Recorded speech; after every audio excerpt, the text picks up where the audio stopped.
추진되고 있는 제도 개선 관련 법안을 처리하고 유치원 3법도 조속히 논의해서 의석수를 300석에서 단 한 석도 늘리는 이러한 개정에는 절대 찬성할 수 없다는 입장입니다.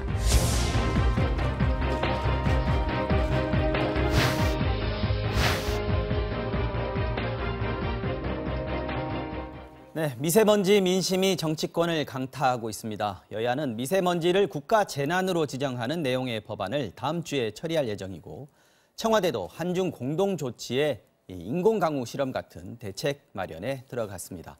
이와 함께 정치권에서 논란이 일고 있는 이슈가 있습니다. 이명박 전 대통령 보석 건인데요. 오늘 정치왕요 와호장용 먼저 이 내용으로 들어가 보겠습니다. 김현 전 더불어민주당 의원, 박정하 전 청와대 대변인 두 분 나와주셨습니다. 안녕하십니까? 안녕하세요. 안녕하십니까? 오랜만에 뵙습니다. 네. 자, 먼저 이명박 전 대통령의 보석. 법원이 어제 보석으로 석방을 했고 구속 수감 349일 만에 논현동 자택으로 돌아갔는데 자, 두 분께 각각 한번 여쭤보겠습니다. 먼저 김 의원님, 이 전 대통령의 보석을 예상을 하셨습니까? 아니요, 전혀 예상 못했고요. 네. 사실은 국민정서법에 반하는 법원의 결정이다라고 보여지고, 네.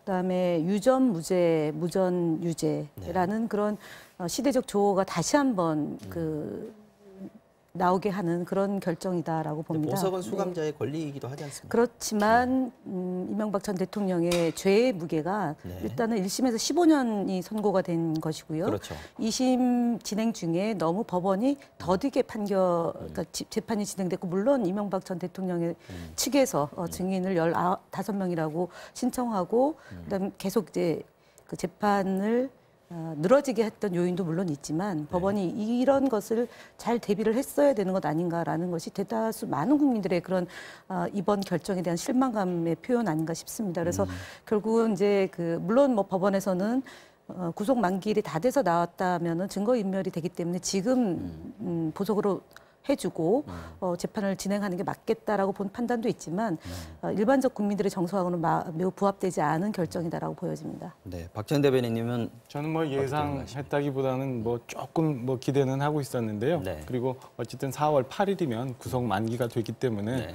뭐 재판부 판단을 좀 지켜보고 있었습니다. 그리고 잘된 일이라고 보십니까? 김 의원님 말씀 쭉 주셨으니까 충분히 있을 수 있는 그런 의견이라고 생각하고요. 근데 뭐 일단 재판부가 판단을 해서 판정 결심한 일이기 때문에 재판부 판결을 좀 존중하고요. 제가 뭐 안의 사정을 좀 보면은 일단은 그 2심이 들어가면서 그러니까 1심 판결 이후에 2심이 들어가면서 재판부가 한 두어 번 좀 바뀐 것 같아요. 그래서 바뀌었고 그다음에 최근에 바뀌었죠. 네. 정기 인사 때문에. 네. 그리고 그 핵심 증인 필요했던 1심 재판과는 달리 2심 재판에서는 좀 필요했던 핵심 증인들이 이제 참석을 하지 않아서 재판부가 이 기일이 좀 늦어질 수밖에 없었던 상황. 그래서 4월 8일이면 어쨌든 구속 만기로 나올 수밖에 없는 상황이라 재판부가 이런저런 거를 고려해서 고심 끝에 결론을 내린 거라 생각을 하고 있습니다. 근데 이 전 대통령 입장에서 봤을 때 말씀하신 대로 이제 구속 기간 만료가 한 달 정도밖에 안 남았었단 말이죠. 근데 굳이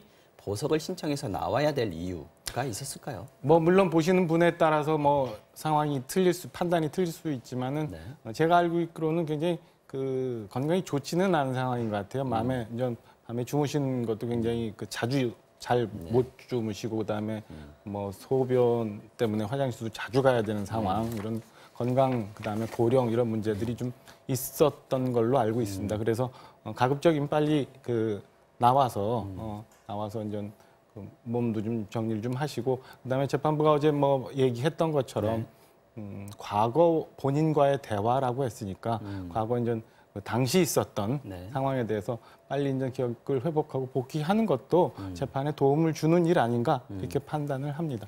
MB 정부 초대 대변인이셨던 거죠? 제가 마지막 대변인이셨던 거죠? 이번에 보석 석방되고 나서 논현동 자택으로 가셨는데 측근들이 이제 접견을 할 수는 없어요. 조건이 달려 있기 때문에 혹시 어젯밤이나 뭐 오늘 아침 상황 혹시 들으신 게 혹시 있나요? 지금 재판부는 그 직계 가족 그리고 네. 변호인 외에는 접견 내지는 통신을 전혀 금하고 있잖아요. 네. 그 건에 대해서는 대통령이 이제 철저히 이명박 대통령 전 대통령이 철저히 지킬 거라 생각을 하고요. 네. 관련해서 제가 알고 있기로도 그 관해서 좀 1박 2일간 철저히 뭐 지키고 계시는 걸로 알고 있습니다. 자, 내용을 보면은 보석의 내용, 전제 조건을 뭐 까다롭게 달긴 했습니다. 전화 통화도 마음대로 못 하고 사실상은 이제 가택연금의 수준이다 이렇게 설명을 하고 있는데 구속 상태에서 받는 재판과 보석 상태에서 받는 재판 어떤 차이가 있을까요? 일단은 변호인들이 제한된 시간에서 접견하는 것하고요. 그다음에 본인이 재판을 준비할 때 그 자료라든가 그런 네. 것들을 좀 충분히 확보할 수 있는 거죠. 그리고 전화를 본인 전화를 안 쓰더라도 가족 전화로도 충분히 가능할 것이고 네. 또 컴퓨터도 있고요. 네. 그래서 그동안 예를 들면 그러니까 이제 뭐 가족 중에 특히 이제 이명박 전 대통령의 가족 중에 형님이라든가 아니면 측근들이 진술한 내용들이 있지 않습니까? 그 네. 부분에 대해서 어떤 식으로든 간에 뭐 영향을 충분하게 끼칠 것이다. 영향을 미칠 수 있는 상황이죠. 그러니까 뭐 이명박 전 대통령이 굳이 4월 8일 한 달 남겨놓고 보석을 신청할 때는 10억이라는 거금을 들여서 할 때는 나름의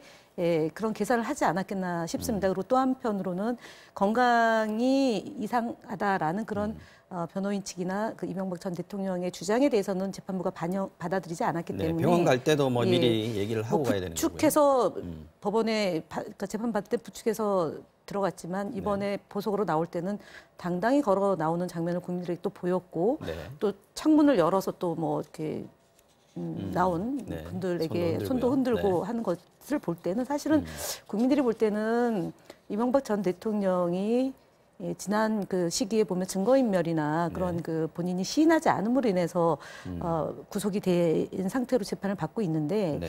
지금까지도 제대로 된 반성이나 사과가 국민들에게 없다라는 점이 아마 2심 재판부에 큰 영향을 받지는 않을 거다라고 봅니다. 그래서 4월 8일이면 다시 법정 구속이 될 텐데 그 기간만이라도 국민들에게 좀 죄송하다라는 사과의 말씀이 나올 법하다라고 저는 보는데 안 한다면은 뭐 크게 재판의 결과는 변함은 없을 거다라고 봅니다. 네.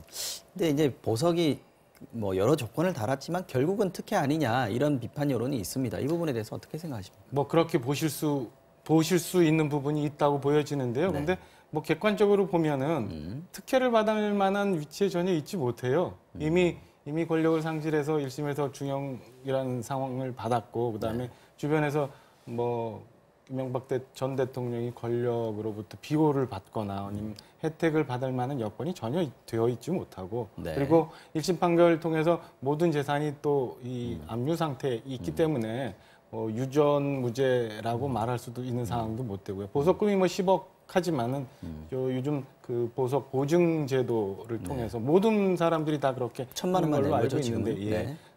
그래서 있기 때문에 뭐 돈이 있어서 풀려났다거나 아니면 권력으로부터 특혜를 받아서 풀려났다거나 하는 거는 조금 너무 과장된 해석 아닌가 싶고요. 아까 말씀드린 것처럼 4월 8일이면 어쨌든 구속이 만기가 되는 상황이라 네. 나올 수밖에 없는 상황이고 2심 재판부도 재판 기록을 충분히 꼼꼼히 보는 게 재판을 옳게 하는 방법이고 그다음에 피고인도 충분히 그 본인의 이제 방어권을 행사할 수 있게 해주는 게 제대로 된 재판부가 판단을 하는데 도움이 되는 거 아닌가 이렇게 생각을 합니다. 그리고 일단은 1심 판결이 나와 있는 상태에서 지금 사실은 그 우호적인 증인보다는 네. 사실은 그 이명박 대통령 측에서 아니라고 부정적인 증언을 한 핵심 증인 한 15명, 그중에 특히나 뭐 이학수, 그다음에 김백준 이런 네. 분들에 대한 그 재판 출석이 관건인 거이기 때문에 네. 그리고 이분들은 그 뭐 지금 그 이명박 대통령 측에서 접촉을 할 수 있다거나 아니면 심지어 뭐 재판부가 부른데도 안 온 상황이니까 거기서 증거를 인멸을 한다거나 아니면 뭐 어떤 영향력을 미친다거나 하는 거는 너무 과한 해석 아닌가 이렇게 생각을 합니다. 수감됐을 때랑 또 나와 있을 때랑 또 증인들도 좀 얘기가 심정적으로 좀 다를 수도 있을 것 같습니다. 네, 그거는 좀 두고 보기로 하고요. 예. 관심은 이제 정치적인 파장이 어떻게 미칠 것이냐 하는 겁니다. 물론 이게 보석으로 나왔다고 해서 정치권에 직접적으로 영향을 미치는 건 그렇게 크지 않을 것 같긴 한데 지금 당장 이제 홍준표 전 한국당 대표 같은 경우에는 SNS에 죄 없는 MB를 석방해줘서 감사하다라는 표현을 했고요. 그러면 박 전 대통령 석방도 기대한다. 이렇게 얘기를 했어요. 지금 이제 한국당 같은 경우에 황교안 체제에 이제 막 접어들지 않았습니까? 이런 상황에서는 좀 휘발성 있는 사안으로 좀 번질 수도 있지 않겠느냐 이런 예상도 하는데 어떻게 보십니까? 사안에 대해서 굉장히 잘 올라타시는 분이 홍준표 전 대표예요. 그러니까 네. 그 아마 이명박 대통령이나 네. 거기 변호인 측에서는 이 건에 대해서 저렇게 그 현역 정치인이 말씀하시는 걸 이렇게 옳게 보지는 않을 거라고 봅니다. 그러니까 지금 재판 진행 중인 사안이기 때문에 사법과 법과 양심에 따라서 옳게 판단하도록 놔두는 게 맞지. 내가 정치적인 상황에 올라타서 이거를 네. 어떻게 나의 이득을 위해서 활용하고자 하는 거는 저는 바람직하지 않다고 보고요. 이런 면에서 홍준표 대표가 다 아시는 법률가예요. 그러니까, 그러니까 이명박 대통령이 처해 있는 상황, 네. 박근혜 대통령이 처해 있는 상황 다 알고 있는 분인데 여기다 저런 거를 얹히는 거는 저는 개인적인 이해관계가 더 많이 들어가 있는 것 같다라고 저는 생각을 하고 그다음에 옳은 워낙 길은 사안이 아니다라는 관심이 생각을 됐으니까 합니다. 이제 거기에 한번 또 네, 저는 그렇게 말을 한번 얻는. 네, 그렇게 생각을 합니다. 자유한국당 같은 경우에 다행이다 이렇게 표현을 했습니다.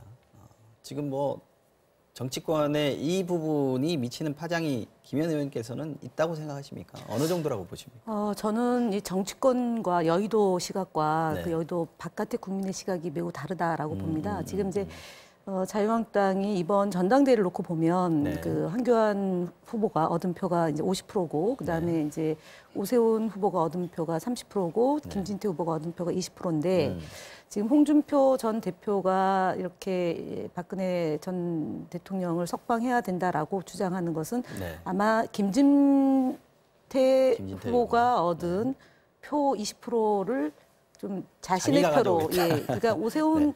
후보가 얻은 표는 기왕의 본인 표라고 생각하고, 아, 네. 그다음에 그 김진태 후보가 지지받고 있는 그 세력들을 네. 어쨌든 끌어안기 위해서 이렇게 좀 다소 생뚱맞는 주장을 하는 것 아닌가 싶습니다. 그래서 결국은 이제 한교안 대표에게 실험을 하는 거죠. 그러니까 이분이 이제 과거에 연연하지 말고 미래로 가야 된다는 얘기는 지난번 전당대회 때 주장했던 태블릿 PC 문제나 아니면 박근혜 대통령에 대한 탄핵 문제에 대해서 조금 이제 극단적인 주장을 조금 중도적인 입장으로 가져오는 것을 네.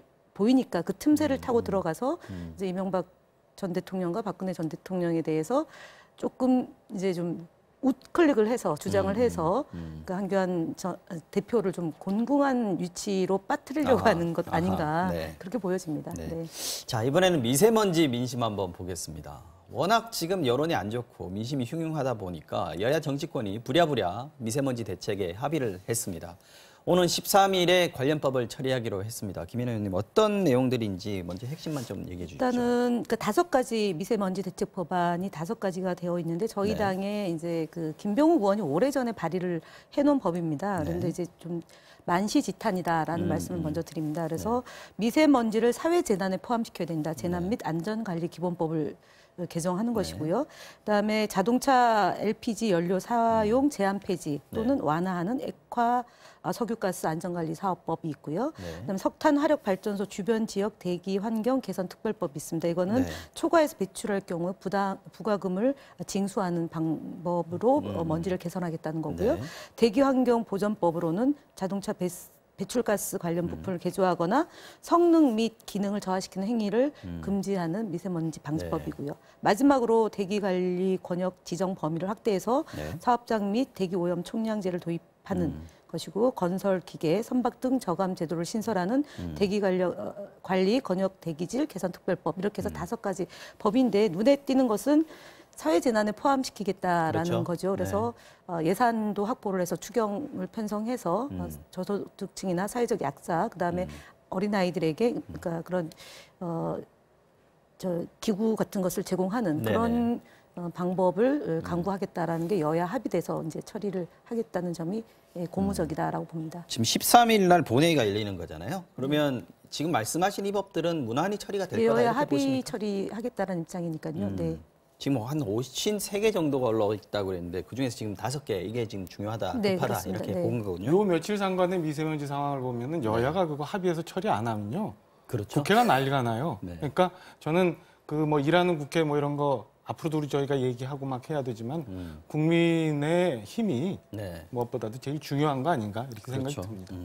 자, 그런데 지금 이 장기 대책 부분에 있어서는 한국당 같은 경우에 탈원전 정책이 잘못됐다. 문재인 정부의 뭐 황교안 대표 같은 경우에는 문세먼지다. 뭐 이런 표현까지 썼던데요. 이런 부분은 어떻게 보십니까? 일단은 솔직해질 필요는 있는 것 같아요. 그러니까 지금 미세먼지의 문제에 대해서는 전문가 일부는 한 뭐 적게는 50%, 40, 50%, 많게는 7, 80%까지도 외부적인 요인이라고 얘기를 하고 있습니다. 그러니까 네. 중국 요인이라고 중국 얘기를 요인이다? 하고 네. 나머지가 결국에는 뭐 그 전에 환경부가 한번 국민 지탄을 받았던 것처럼 뭐 고등어를 많이 구워 먹어서 삼겹살 구워 이런 건 아니고 네. 화석 연료 그렇죠. 에서 네. 근원되는 화력발전, 화력발전, 중남지역. 그다음에 뭐 노후 경유차, 뭐 결국엔 이런 거예요. 이게 사실은 그 단기간에 어떻게 해결될 문제는 사실은 아닙니다. 장기간에 가야 되는 문제라 네. 환경부도 사실은 대통령이 공약으로 얘기하고 지금까지 오는 상황 동안에 좀 열심히 준비를 했어야 되는 아쉬움은 있지만 네. 개인적으로 저는 그런 생각은 들어요. 그러니까 지금 국민들이 굉장히 갑갑해서 당장이라도 밖에 못 나가고 있는 상황에 네. 미세먼지 대책을 세워야 되고 그중에서 중요한 한 축이 물론 에너지원이면은 맞습니다만 개인적으로 저는 이거 먼저 해서 여야가 합의해서 무언가 대책을 찾아내는 게 맞지. 저는 개인적으로 물론 탈원전에 대해서는 반대하는 사람이에요. 근데 탈원전 정책까지 여기다 얹혀가지고 또 정쟁화하는 거는 좋은 것은 아니다라는 생각을 갖고 있습니다. 비슷한 생각이시겠어요? 네, 그리고 특히 지금 뭐 이부제 도입하는 문제나 아니면은 공회전 같은 것들도 좀 방지하겠다라는 거고 청와대가 앞장서서 이제 수소차나 전기차가 아닌 업무 차량에 대해서는 특단의 조치로 운행을 중단하겠다라고 얘기를 했고 이 부분에 대해서 저를 안 할 경우는 그 불이익을 주겠다라는 게 이제 비서실장이 어저께 그 말씀하신 내용인데요. 제가 볼 때는 국민들의 적극적인 참여도 매우 중요한 문제 아닌가 싶습니다. 근데 이게 규제를 할 수밖에 없는 상황이잖아요. 이게 예방 측면에서 얘기를 하자면은 그러면 사람들이 일반 국민들 입장에서는 일단 피해를 당하는 건 정말 싫지만 이게 막상 내가 차를 못 움직이거나 또 내가 뭔가를 해야 미세먼지가 줄어든다고 하면 일단 생활에 불편한 게 있지 않습니까? 이 균형점을 어떻게 잡느냐 이게 상당히 머리 아픈 얘기입니다. 그렇죠. 이제 돌이켜 보면 제가 이제 이 그 미세먼지 얘기가 나왔을 때 우리가 김대중 정부 때 그 쓰레기 종량제 도입할 때 굉장히 논란이 많았었습니다. 불편하다 그러고 어떻게 쓰레기를 버리는데 봉투를 돈으로 사느냐라고 얘기를 했지만 결국은 그것 때문에 그 분리수거가 정착이 됐고 그다음에 쓰레기가 상당히 많이 줄어들고 음식 쓰레기도 굉장히 이제 조심해서 하는 방법으로 이제 국민들의 의식 개혁이 됐지 않습니까? 두 번째는 이제 비닐 봉투 사용, 그러니까 플라스틱 사용에 대해서 굉장히 이제 지금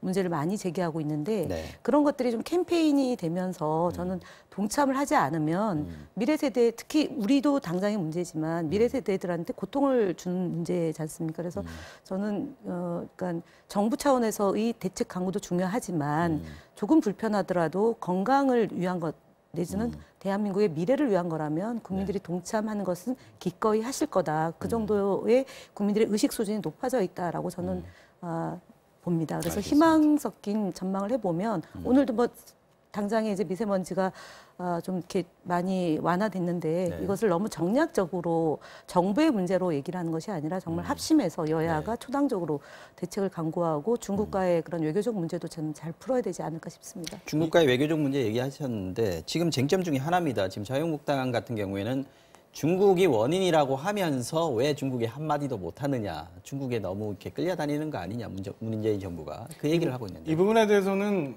빼고 아쉬운 소리를 할 수밖에 없어요. 그러니까 우선 좀 전에 우리 뭐 물론 국민들이 동참을 해야 되죠. 생활 불편의 부분에 대해서. 근데 사실은 노후 경우차 같은 경우는 생활 불편이 아니라 생계에 직접적인 관련한 분들이 더 많아요. 그리고 아직도 여전히 연탄 떼야 되는 분들 있어요. 그럼 좀 어떻게 하는? 그러니까 이 지경까지 올 때까지 좋은 부처가 아무 대책을 안 세운 건에 대해서는 저는 지탄을 받아야 된다고 마땅하다고 생각을 하고요. 그러니까 요 며칠 1월 중순에 이미 이런 건이 한 번 있었고 대통령이 이미 그때 비상한 대책을 요구를 했는데도 불구하고 여태 아무것도 안 하고 사실은 미세먼지는 심해질 때마다 대책 그러니까 그리고 나옵니다. 또 잊어먹고 또 잊어먹고 하는데요. 그 이 건에 대해서는 환경부가 질타를 받아야 되고 또 이 건에 대해서 깊게 고민 안 하고 있는 청와대 참모들 물론 야단 맞아야 된다고 저는 봅니다. 근데 이제 그건 별건으로 두더라도 중국 아까 말씀드렸지만은 많게 포션을 보는 전문가들은 한 80%까지도 중국 그게 지금 원인이라고 우리나라의 주장이에요. 네, 문제는. 주장하고 있고 네. 당장 대통령은 그 말씀했는데 중국 외교부 대변인은 또 아니라고 우리 네, 탓 증거가 아니라고 어디냐라고 얘기하지요. 얘기하고 근데 그동안 뭐 아주 그냥 그 명백하게 연구 결과가 나온 건 아니지만 그래도 조금 발표된 거에 의하면 중국 영향이 많다는 얘기가 많고 위성 사진을 봐도 사실은 알 수는 있습니다. 그러니까 중국 입장에서는 뭐 전 반박을 세계적으로 하겠지만. 거기만 우리 지역만 빨갛잖아요. 그리고 네.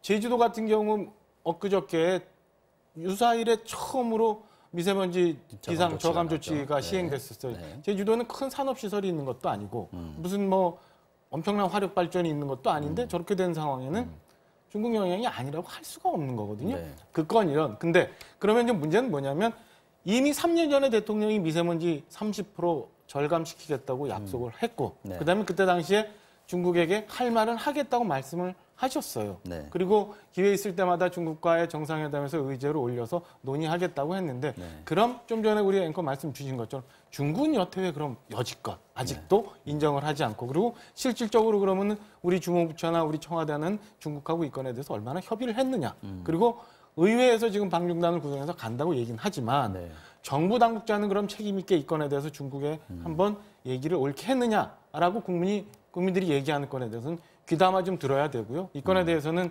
그 정책을 집행하는 측면에서는 좀 맞습니다. 홍보한 마음을 네. 가질 수밖에 없다고 자, 봅니다. 미세먼지 이거 근본적으로 해결하려면 중국과 뭔가 하긴 해야 되는 상황인데 중국은 계속해서 자기네는 한 15% 정도밖에 영향을 끼치지 않는다. 이 입장을 견지를 하고 있단 말이죠. 이 부분은 어떻게 풀어야 될까요? 조금 전에 이제 네. 제주도 얘기를 하셨는데 저희가 어저께 이제 당이 예산 정책 간담회 때문에 제주도에서 회의를 하고 네. 그 현장을 직접 목격을 한 거죠. 전날 정말 희뿌였던 한라산이 네. 비가 내린 뒤에 정말 청정 하늘이었습니다. 그리고 그러니까 서울로 오는 그 하늘에서 내려다본 이 대한민국의 상황이 그러니까 사실 달랐습니다. 제주도는 예. 제주도 같은 경우에는 자체적으로 미세먼지가 발생할 만한 이유가 그 없는 요인이 거죠. 별로 그러니까 없는 거잖아요. 그렇죠. 그렇기 때문에 이제 중국의 원인이다. 그러니까 내부 원인과 외부 원인이 있는데 네. 중국과의 관계에서 지금 물론 박근혜 정부 때도 이제 미세먼지가 심각해서 정부 차원의 그 대책을 마련하려고 했는데 잘 안 됐습니다. 그러니까 이게 어제 오늘의 일은 분명히 아니면 분명하고요. 네.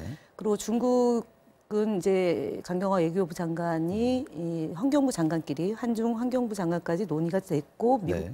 중국 내에서도 본인들의 요인이 있다라고 시인했다, 인정했다. 그렇기 때문에 이것은 논의해서 처리해야 될 문제다라고 이제 얘기를 했는데 제가 볼 때는 이제 중국도 자체적으로 굉장히 이제 미세먼지 문제를 해결하기 위한 노력을 많이 기울이고 있는 것으로 알고 자기네들도 있습니다. 문제니까요. 예, 근데 어쨌든.